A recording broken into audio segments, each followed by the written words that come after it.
Hey, my name is Priscilla Agyemangduah, and I'm very happy to be given an opportunity to speak to you briefly on a specific category of people in the innovation adoption cycle. So when we take the innovation adoption cycle, it comprises of 5 basic category of people. The first are the innovators.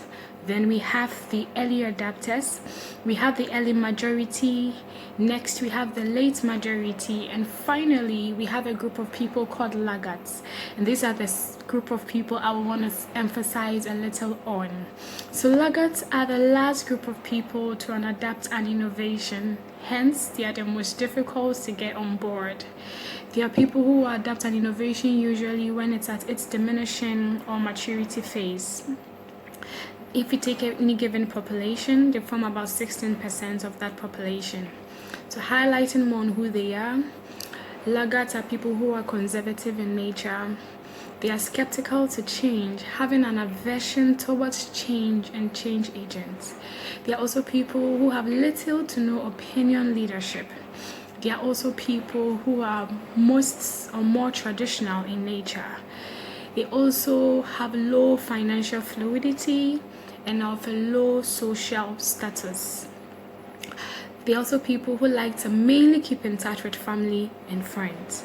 And finally, we can find them as a group of people who do not like to purchase products that are complex or products that are expensive. So, evidently, we can see that laggards have an effect on innovation, and in any given society the main effect laggards have is that they slow down the innovation diffusion in any society.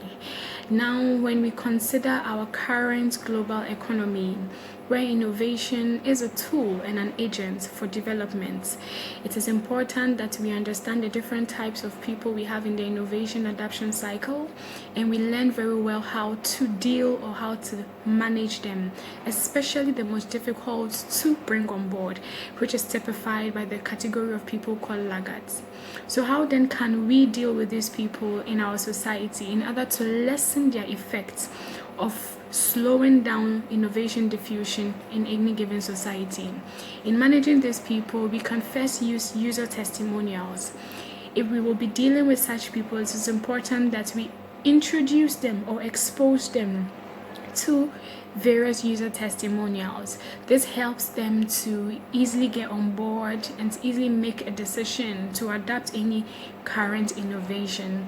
Also, in addition to user testimonials, these people must also be exposed to hard data or statistics on the use and effectiveness on a given innovation.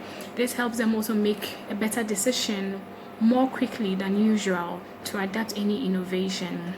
Also, when they have pressure coming from other adapters in the innovation cycle, it also influences them to an extent to be able to come on board more easily. Finally, we can also use or employ fear appeals. This is where you let them know, or we let them understand what they stand to lose if they refuse to adapt any particular or current innovation. That is how they are disadvantaged by choosing not to use a particular innovation. This helps them also, or quickens them in their decision making towards adapting an innovation.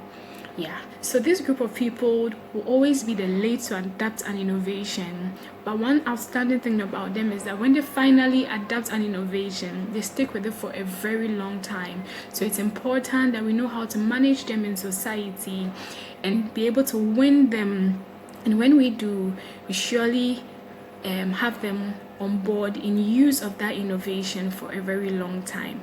This is briefly an introduction to who laggards are. Thank you.